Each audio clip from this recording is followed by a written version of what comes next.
चीन दुनिया का अकेला ऐसा देश है जिसमें पिछले कई डिकेड्स में क्रिश्चियनिटी बाकी सब देशों के कंपेयर में सबसे तेजी से इंक्रीज हुई है। 1982 में चीन में क्रिश्चियंस की संख्या करीब 6 मिलियन के करीब थी और 1997 तक ये संख्या बढ़कर 14 मिलियन हो गई। और अगर आज की बात करें तो आज चाइना में करीब 44 मिलियन रजिस्टर्ड क्रिश्चियंस हैं। ग्लोबल क्रिश्चियनिटी रिपोर्ट के अनुसार चाइना की टोटल पॉपुलेशन का 11% सिर्फ क्रिश्चियन ही हैं। ये तो वो लोग हैं जो ऑफिशियली रजिस्टर्ड हैं। इसके अलावा कितने ऐसे लोग होंगे जो रजिस्टर्ड नहीं है और जिन्हें काउंट नहीं किया गया। चीन में क्रिश्चियंस का एक्सपोनेंशियल ग्रोथ इतनी तेजी से बढ़ने को देखने को मिला है, उसके कई कारण हो सकते हैं, जैसे कि स्पिरिचुअल अवेयरनेस, मिशनरी वर्क। इसके अलावा इसमें एक हिस्सा चाइना की अपनी लैंग्वेज का भी है, जो कि करीब 4,500 साल पुरानी है। चाइनीज भाषा को पिक्चर शैली में लिखा जाता है, जिसे हम रेडिकल्स कहते हैं। इसे पिक्टोग्राफ लैंग्वेज भी कह सकते हैं, क्योंकि ये पिक्चर पर आधारित होती है, जिसके अंदर कई सारे सिंबल होते हैं और इन सिंबल्स का अपना एक मीनिंग होता है। एक किताब है God's promise to the Chinese. इसमें बताया गया है कि चाइनीज कैरेक्टर में बाइबल की बातें छिपी हुई हैं और इस बात के सबूत के लिए मैं कम से कम आपको 5 एग्जाम्पल दूंगा। तो चलिए शुरू करते हैं। The first one example is boat, यानी कि एक नाव, जिसे चाइनीज में कुछ इस तरह से लिखा जाता है, जो कि छोटे छोटे 3 सिंबल से मिलकर बना है। इसमें सबसे पहले सिंबल का मतलब बैसल होता है, यानी कि एक जहाज।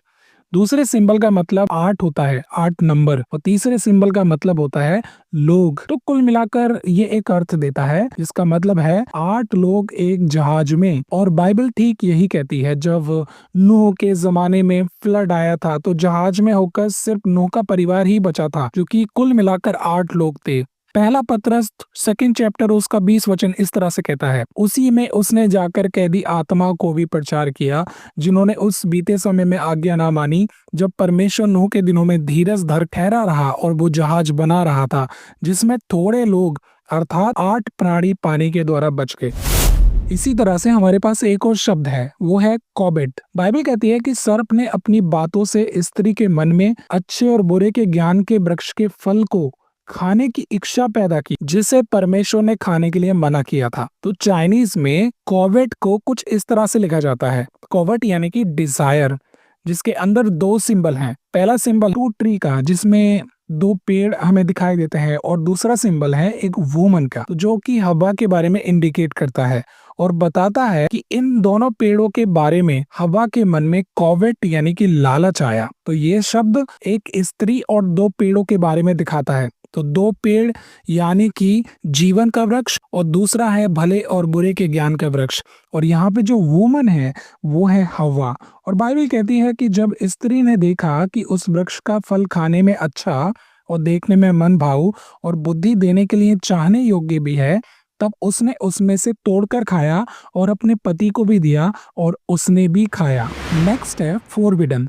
बाइबल एक ऐसी किताब है जिसमें परमेश्वर की बहुत सारी आज्ञाएं लिखी हुई हैं और इन आज्ञाओं को मानने से हमें बहुत आशीष मिलती है और नहीं मानने से पनिशमेंट। परमेश्वर की एक आज्ञा बुक ऑफ जेनेसिस के चैप्टर नंबर 2 में और उसके वचन 16 और 17 में है, जिसमें परमेश्वर आदम से कहता है कि वाटिका के सभी वृक्षों का फल वो खा सकता है, लेकिन जिस दिन भले और बुरे के ज्ञान के वृक्ष में से खाएगा उस दिन मर जाएगा। तो बाइबल में किसी भी चीज के लिए जब वो मना करती है तो इंग्लिश में उसे कहते हैं फॉरबिडन, यानी कि ऐसी बात जिसे करना अलाउ नहीं है। अब इसी शब्द को चाइनीज में कुछ ऐसे लिखा जाता है। फिर इस शब्द के भीतर हमें कुछ सिंबल दिखाई देते हैं, जिसमें से पहले सिंबल 2 पेड़ों के बारे में है और दूसरा जो सिंबल है वो एक एब्रिविएशन फॉर्म है, जिसका मतलब गॉड होता है। तो कुल मिलाकर ये शब्द जेनेसिस में परमेश्वर ने जो भी 2 वृक्षों के बारे में आज्ञा दी थी उसके बारे में इंडिकेट करता है। अब हम बात करेंगे क्रिएशन के बारे में। सृष्टि की रचना के बाद परमेश्वर ने 6वें दिन इंसान को बनाया। परमेश्वर ने उसे मिट्टी से बनाया और उसके अंदर जीवन का श्वास फूंक दिया। इसके बाद वो जीवित प्राणी बन गया। तो चाइनीज के इस शब्द को देखिए ध्यान से, यहाँ पर आपको 2 सिंबल मिलेंगे। पहले सिंबल का मतलब होता है बात करना और दूसरे सिंबल का मतलब होता है चलना। तो ये शब्द बताता है कि परमेश्वर ने मनुष्य को बोलने की क्षमता के साथ बनाया और चलने की क्षमता के साथ भी बनाया।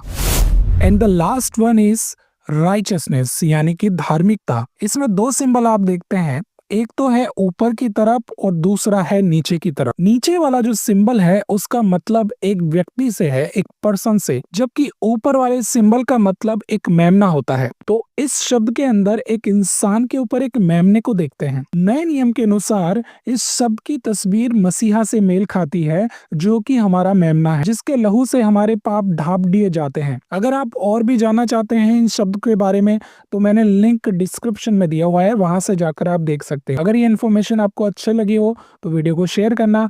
वैसे आज के लिए इतना ही, मिलेंगे फिर से एक नई वीडियो में, तब तक के लिए कैच यू लेटर।